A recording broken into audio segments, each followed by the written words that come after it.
जय श्री राम। हम कथा सुनाते राम सकल गुण धाम की। हम कथा सुनाते राम सकल गुण धाम की। ये रामायण है पुण्य कथा श्री राम की। ये रामायण है पुण्य कथा श्री राम की। जय प्रभु श्री राम।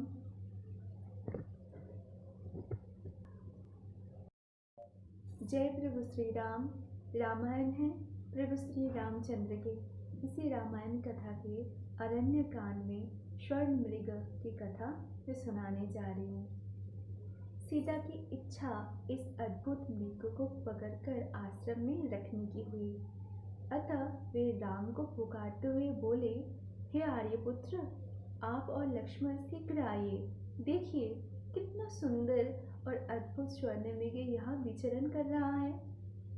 उस माया मृग को देखकर लक्ष्मण को संदेह हुआ और उन्होंने राम से कहा, तात, मुझे ऐसा प्रतीत होता है कि हमें छलने के लिए इस मृग के रूप में स्वेच्छारूपधारी मारीच ही आया है। हे जगतपति, इस भूतल पर कहीं भी ऐसा विचलित रत्नमय मृग नहीं है, अतः निस्संदेह ये माया ही है। लक्ष्मण को बीच में ही रोकते हुए सीता राम से बोली, हे नाथ, ये मृग अत्यंत सुंदर है, इसने मेरे मन को मोह लिया है। आप अवश्य ही इसे पकड़कर लाइए। जब हम वनवास समाप्त करके अयोध्या लौटेंगे तो ये हमारे प्रसाद की शोभा बढ़ाएगा। यदि ये जीवित ना पकड़ा जा सके तो इसे मारकर मृगछला ही ले आइए। मैं उस पर आपके साथ बैठना चाहती हूँ। सीता के आग्रह को देखकर राम लक्ष्मण से बोले, हे लक्ष्मण, निस्संदेह इस मृग का रूप अत्यंत मनोहर एवं आकर्षक है। यदि ये पकड़ा नहीं भी गया तो मारा तो अवश्य ही जाएगा। इसमें भी संदेह नहीं है कि इसकी मृगछाला मनोहारी होगी। सीता का आग्रह पूर्ण करने के लिए इसे अवश्य ही पकड़ना चाहिए। तुम्हारी शंका के अनुसार यदि ये राक्षसी माया है तो भी इस राक्षस को मारना उचित ही होगा। तुम सीता की रक्षा करो, मैं इसे जीवित पकड़ने या मारने के लिए जाता हूँ। इतना कहकर राम अपने शास्त्र धारण कर मायावी मृग के पीछे चल पड़े।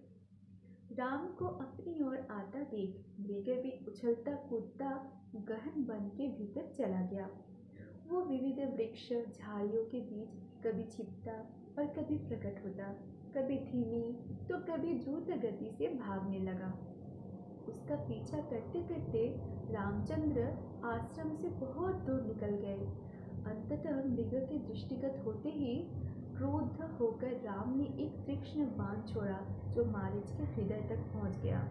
बाण लगते ही मारीच अपने असली वेश में धराशायी हो गया और राम के स्वर में, हे सीते, हे लक्ष्मण, चित्कार करते हुए मर गया। उस राक्षस के मृत शरीर को तथा उसका अपने स्वर में चित्कार करना देखकर राम को लक्ष्मण का कथन स्मरण हो आया। वास्तव में ये मारीच की माया ही निकली। उन्हें चिंता होने लगी कि मेरे स्वर में किए गए चित्कार को सुनकर सीता की क्या दशा होगी। उन्हें किसी अनिष्ट की आशंका होने लगी और वे द्रुत गति से आश्रम की ओर लौट पड़े। इधर जब सीता ने अपने पति के स्वर में, हे सीते, हे लक्ष्मण, सुना तो उन्होंने व्याकुल होकर लक्ष्मण से कहा, हे लक्ष्मण, प्रतीत होता है कि तुम्हारे भैया अवश्य ही किसी संकट में पड़ गए हैं। तुम शीघ्र जाकर उनकी सहायता करो। उनके दुख भरे शब्द सुनकर मेरा हृदय चिंता से बहुत घबरा रहा है। आशंका से आतुर सीता के वचन सुनकर लक्ष्मण बोले, हे आर्य, इस प्रकार में आपको अकेला छोड़कर नहीं जा सकता। भैया ने आपकी रक्षा का भार मुझे सौंपा है। आप धैर्य धारण करें, भैया अभी आते ही होंगे। दुखी होकर सीता बोली, लक्ष्मण, ऐसा प्रतीत होता है कि तुम भाई के रूप में उनके शत्रु हो, इसीलिए उनके ऐसे आर्त स्वर सुनकर भी तुम सहायता के लिए नहीं जाना चाहते। जब उनको ही कुछ हो गया तो मेरी रक्षा का क्या लाभ। इस प्रकार कहते हुए उनके नेत्रों से अश्रुधारा बहने लगी।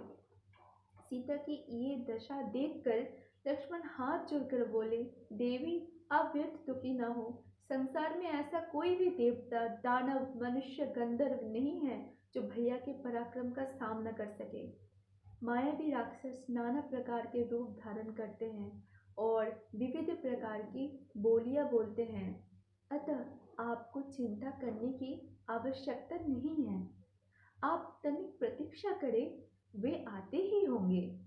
लक्ष्मण के तर्कयुक्त वचनों ने सीता के क्रोध को और बढ़ा दिया।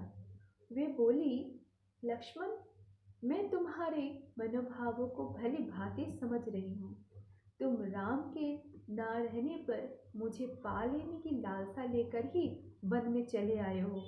मैं तुम्हारी दुष्ट इच्छा को कभी पूरा नहीं होने दूंगी। राम के वियोग में मैं अपने प्राण त्याग दूंगी। सीता की यह वचन सुनकर लक्ष्मण का हृदय विदीर्ण हो उठा। वे बोली, देवी मैं आपकी बातों का कोई उत्तर नहीं दे सकता।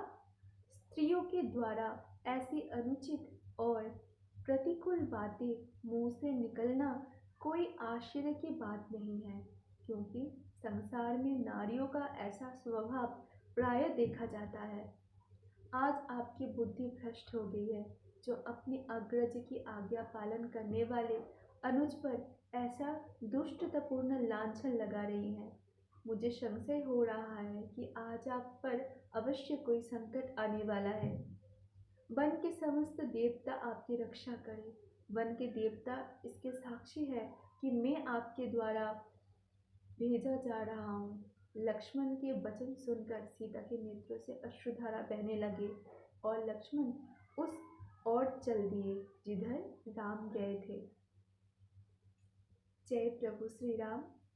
इस स्वर्ण मेघ की आगे की कथा मैं आगे पाठ करके सुनाऊंगी। इस कथा पाठ करने में मुझसे कोई भूल होती है तो मैं क्षमा प्रार्थना करती हूँ। जय प्रभु श्री राम। हरे कृष्णा, राधे राधे।